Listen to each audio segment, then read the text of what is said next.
परतत्याशेषो विज्ञास्वरा तेने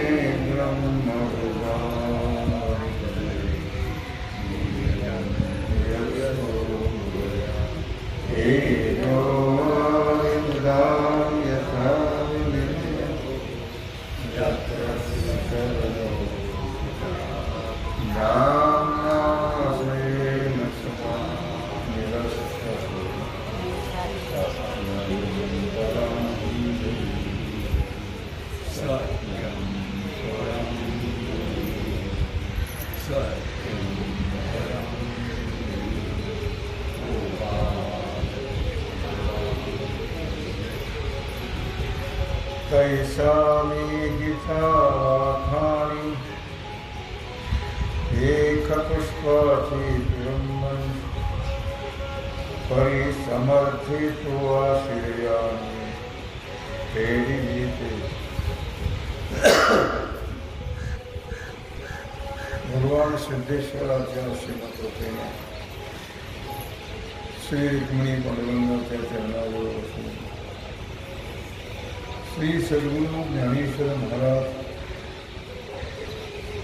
श्री जगद्गुरु तुकाराम महाराज, श्री संत एकनाथ महाराज यांच्या चरण सान्निध्यामध्ये आपण सर्वजण मिळून महान ग्रंथराज ज्ञानेश्वरीच्या 16व्या अध्यायाच्या 39 ओळीचा आपण विचार करतो आहोत। तैसा मे गीता वाखाणी, माऊली ज्ञानराज सद्गुरु कृपेचं वर्णन करतात। एक पुष्पाची तुरंमणी परिसमर्थेतु आश्रयामि तेरी। याप्रमाणे गीतेचं व्याख्यान करणं म्हणजे आकाश पुष्पाचा वास घेण्यासारखा आहे। कपुष्पातुरं मणी म्हणजे आकाश पुष्पाचा वास घेण्यासारखा। खरं जर पाहिलं तर ही गोष्ट अशक्य आहे, परंतु आपण समर्थ आहात आणि आपल्यासारख्या समर्थाने माझी ही पराकाष्ठेची इच्छा पूर्ण केलेली आहे। इच्छा करणं माझं काम आहे,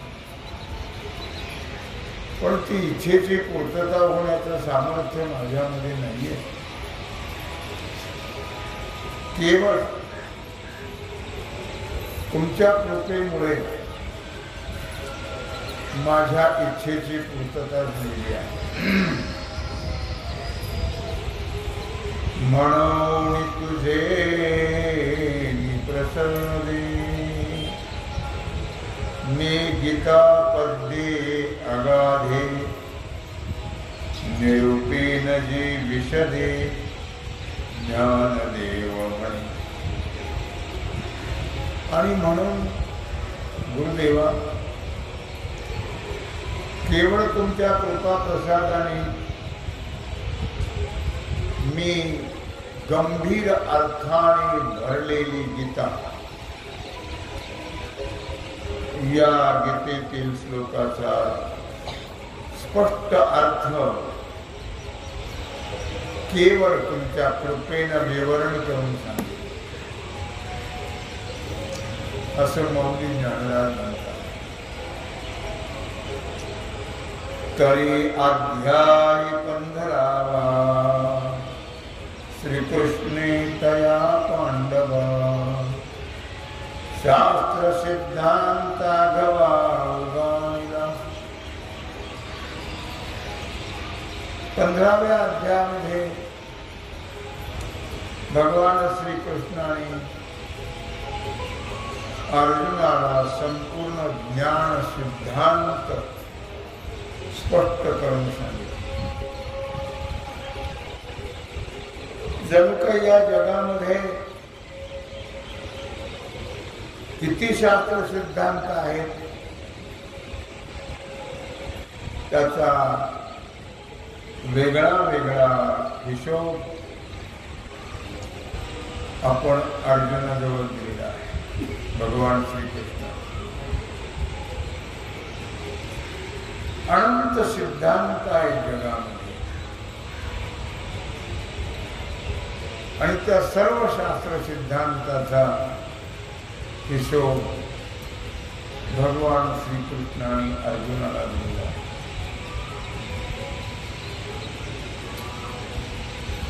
जे वृक्षरूप परिभाषा केले उपाधिरूप अशेषा सद्वैद्ये जैसे दोषा अंगलिना.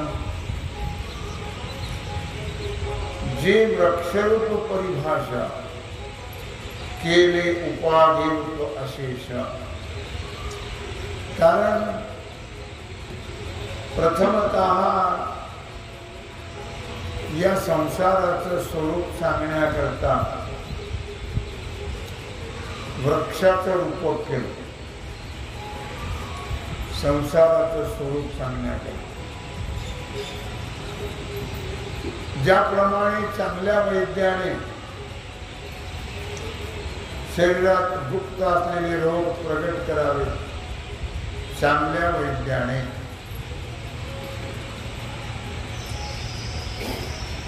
त्याप्रमाणे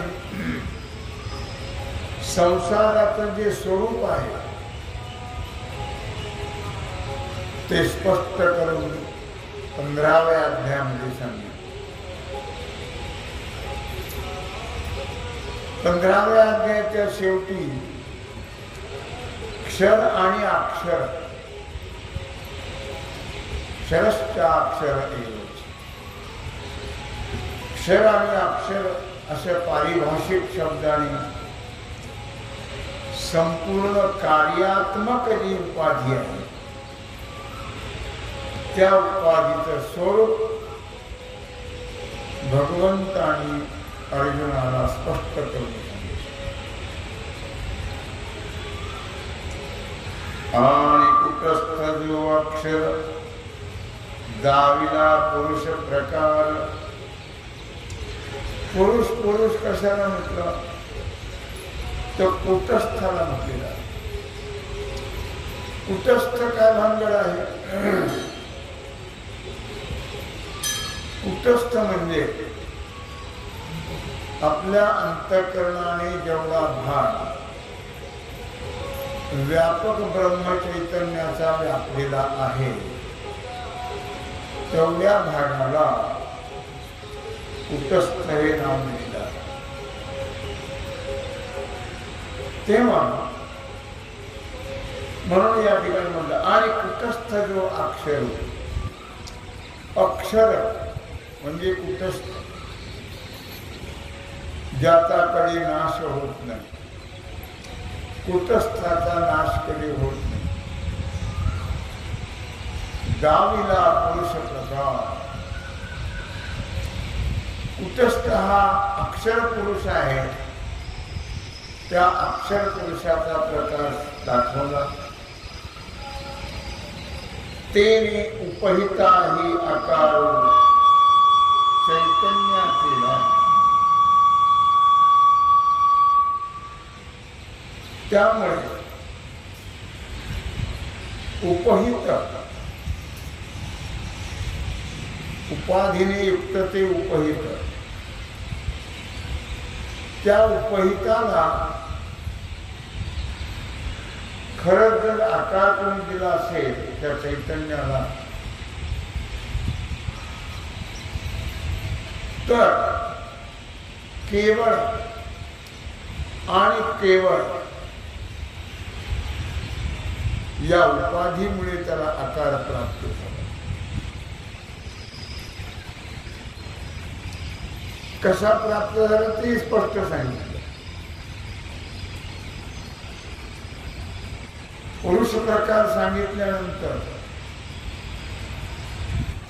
पुढे उत्तम पुरुष सांगितला. पाठी उत्तम पुरुष शब्दाचे करुण निमिष दाविले चोख आत्मतत्व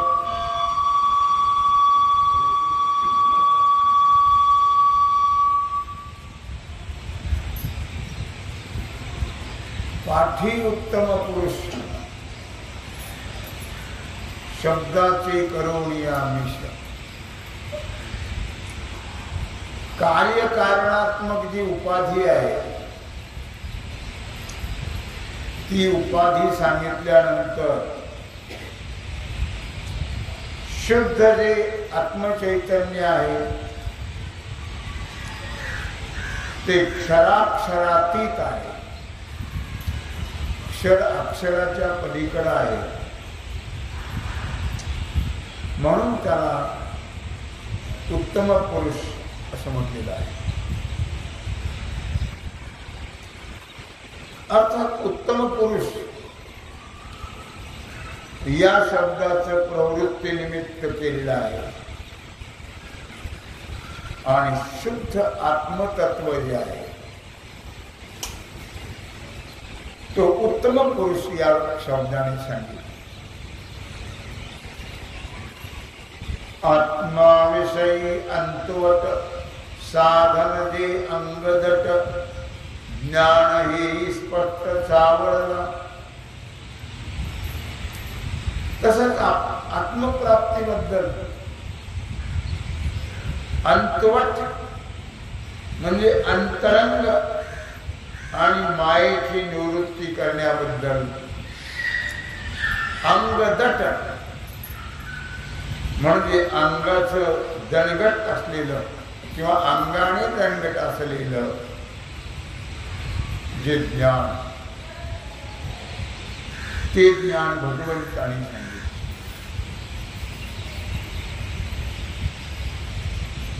कारण भगवत मुखातून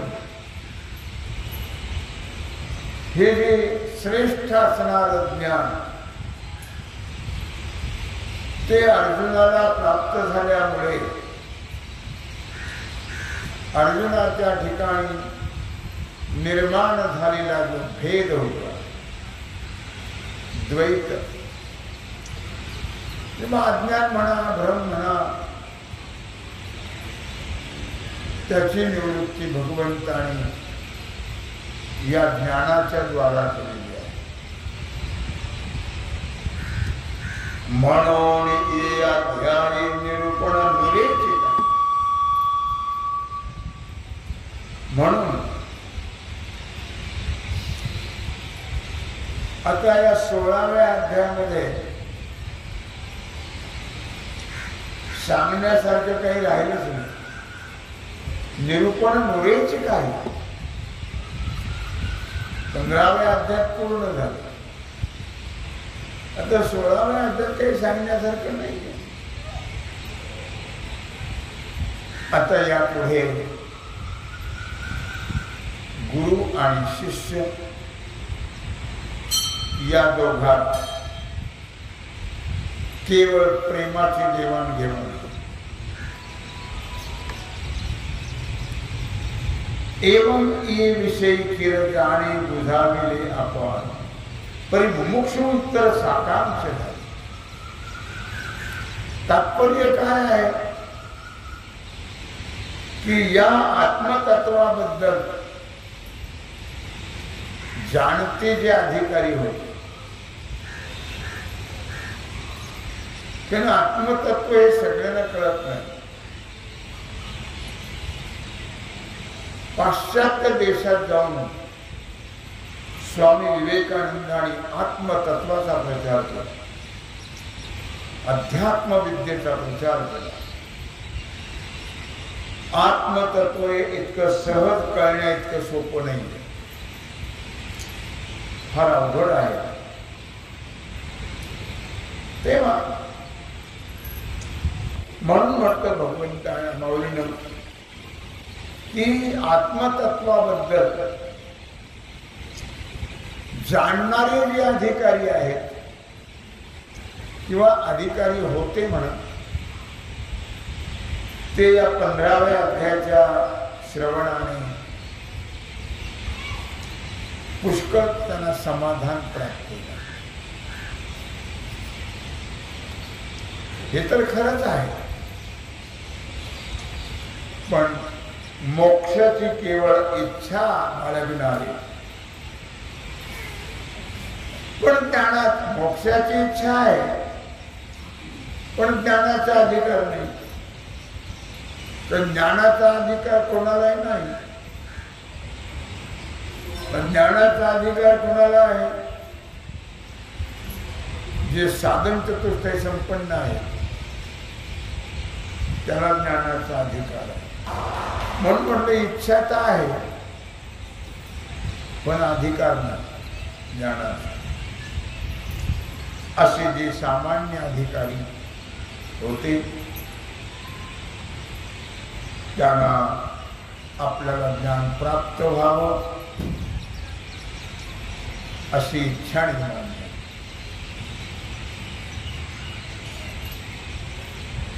अधिकार तर नाही आहे, साधन चतुष्टय संपन्न नाही आहे. त्याच्याकरता विवेक, वैराग्य, समाधी, संपत्ती, मुमुक्षुता लागते. सर्वसामान्याच्या ठिकाणी तो अधिकार नसतो, पण पुष्कळांना इच्छा मात्र असते. त्यामध्ये पुरुषोत्तमा ज्ञाने भेटे जो सुवर्ण, तो सर्वज्ञ तोची सीमा भक्तीची. कारण या 15व्या अध्यायाच्या उपसंहारामध्ये भगवान म्हणाले, हे मर्म जाणणाऱ्या अर्जुना, मला पुरुषोत्तमाला ज्ञान या साधनाने जो भेटतो, कारण भगवंताला भेटायचं असेल तर ज्ञान हे साधन. ज्ञानाशिवाय परमात्मा कळत नाही. ज्ञानाच्या द्वारेच तो करतो. मग भक्तीचा उपयोग काय? अंतःकरण शुद्धी करता भक्ती आहे. अंतःकरण शुद्धी होते नामाने, भक्तीनं, आणि शुद्ध अंतःकरणामध्ये ज्ञान होते आणि ज्ञानानेच भगवान भेटतो, भगवंताची प्राप्ती होते. माझ्याशी जे ऐक्याला प्राप्त होतात त्याला सर्वज्ञ पुरुष असं म्हटलेलं आहे. आणि तोच या भक्तीची परम सीमा आहे. जो सर्वज्ञ पुरुष ज्ञानाच्या द्वारे मला प्राप्त करून घेतो, तो आहे भक्तीची परम सीमा. ऐसे हे त्रैलोक्य नायके बोलिले अध्यायात श्लोके, तेथ ज्ञानाची बहुतेके वाणिले तोषे. ऐसे हे त्रैलोक्य नायक बोले अध्यायात श्लोके, तेथे ज्ञानाची बहुतेके वाणिले तोषे. असं जे त्रैलोक्य नायक असणारे, त्रैलोक्याचा मालक असणारी भगवान श्रीकृष्ण, त्यांनी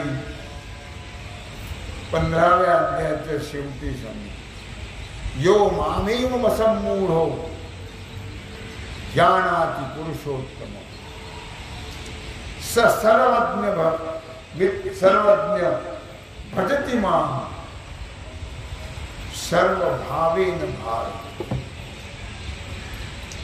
इति गुह्यतमं शास्त्रम् इदमुक्तं मया. एतद्बुद्ध्वा बुद्धिमान स्यात् कृतकृत्यश्च भावी. भगवंतांनी सांगितले या 2 शेवटच्या श्लोकामध्ये. आणि खरोखरच या श्लोकामध्ये भगवंतांनी मोठ्या संतुष्टतेनं खूप प्रसन्न होऊन ज्ञानाचं वर्णन केलं. भरोणी प्रपंचाचा घोटू की जे देखतयाची देखता दृष्टो आनंद साम्राज्य पाटो बांधिजे जीवा. भरोणी प्रपंचाचा घोटू की जे देखतयावरी देखतयाची देखता दृष्टो.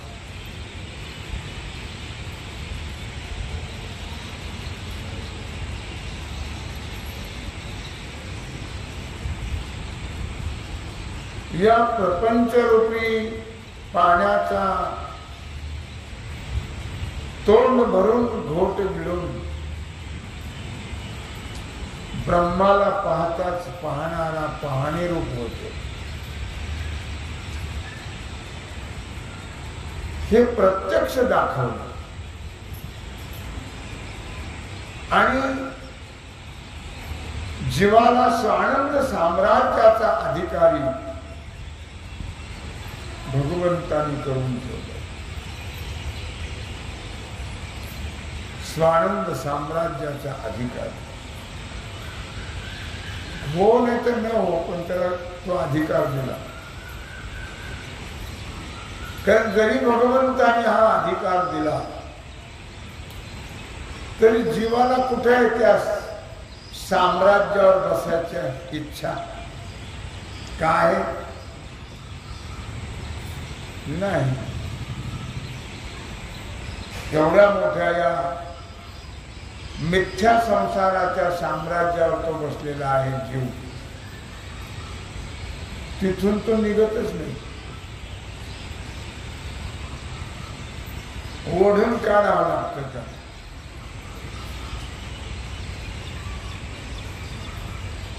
उग पद्धती नाही तर जनावरासारखे ओढीत न्यायला पाहिजे. कारण तो सोडतच नाही. हे सोडल्याशिवाय ते साम्राज्य प्राप्त होणं शक्य नाही. जीवाला त्याचा अधिकारी केलं भगवंताने. पण जीवाला कळलं का ते स्वानंद साम्राज्य कशाला म्हणतात, काय प्रकारे जीवाने कधी जाणण्याचा प्रयत्न केला का, त्याचं काय आणलंय त्याच्यावर, म्हणून तो प्रयत्न करेल म्हणतात काही लोक. तुम्ही करा भजन, आमचं काय आणलंय त्याच्यावर. इतके शहाणी माणसं आहेत आपली.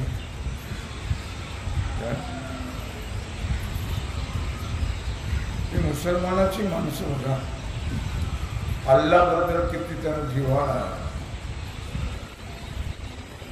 आमच्या घराघरातून निघतील, देवच नाही म्हणणार, देवच नाही. देवावर श्रद्धा नाही आहे. दिवसातून ती किती वेळेस ओरडतात,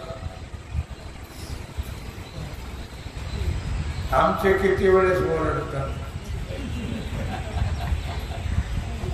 एकदा तरी ते शहाणे का आपले शहाणे, ते शहाणे करतात. ते धर्म वेडे आहेत, आम्ही धर्मच नाही म्हणतो. इतके आम्ही मूर्ख आहोत. आम्ही निधर्मी म्हणून घेतो आणि ते धर्माकरता मरतात, मरतात आणि मारतात. आम्ही मात्र निधर्मी म्हणून घेतो. इतकी भेसळ आहे आमच्या. शुद्धता और नाही. शुद्धता असते तर आम्ही धर्माला किंमत दिली असते, महत्व दिलं असतं. धर्माशिवाय जगत नाही मनुष्य. लक्षात. धर्म हे जगाचं जीवनचा पोषण करतो. धर्म हे जगाचं जीवन आहे. पण हिंदू समाजाला ते अजून कळालेलं, कळेल असं वाटत नाही. कलियुगाचा प्रताप वाढत चालला का कमी होत चालला? कळेल नाही का? म्हणून भगवंताने जीवाला स्वानंद साम्राज्याचा अधिकारी म्हणून त्याला नियुक्त केलं. पण जीवाला स्वानंद कळालं, साम्राज्यही कळालं.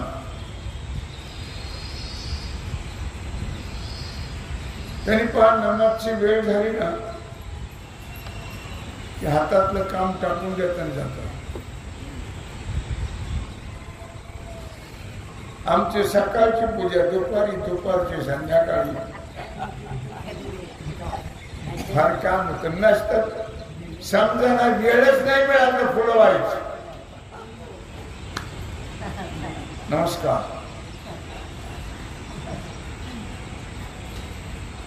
फुलंही नसते तर हात जोडायचे. आता उद्या बघू तुमच्याकडे.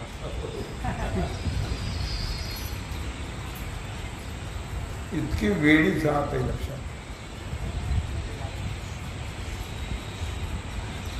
पूजा करणारच सांगितलं. काही तर पूजाच करत नाही. देवालाच नाही. पूजा नाही देवही नाही. देवधर्म सांधी पडले सकल, विषयी गोंधळ गाजतसे. तुकोबारा म्हणतात देवधर्म सांधी पडले सकल, विषयी गोंधळ गाजतसे. असं एवढे या लाठीपणाचा उपाव आणू नाहीच म्हणे देव. हा सम्यक ज्ञानाचा राव उपाया माझे. एवढे या लाठीपणाचा उपाव, एवढं बलाढ्यपणा असलेला मोक्षाचा उपाय, बलाढ्य असणारा मोक्षाचा उपाय. ज्ञानाशिवाय दुसरा कोणता आहे? मोक्षाचा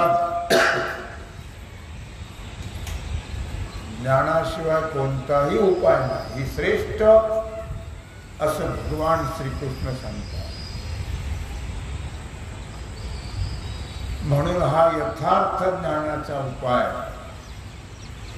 सर्व उपायामधला राजा आहे. सर्व उपायामध्ये राजा आहे.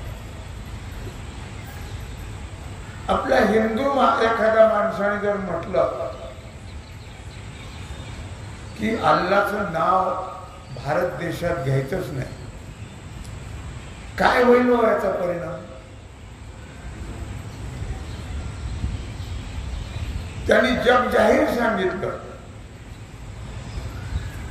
की श्रीराम जय राम जय जय राम हे या देशात म्हणता कामा नये. आणि तसंच होणार. जर दुर्दैवाने सरकार बदललं तर तुम्हाला ताकदने तोंड बाहेर काढायची. लक्षात. किंवा राम सुद्धा तुम्हाला म्हणू देणार नाहीये. का एक त्याचे वाकडे केले नाही.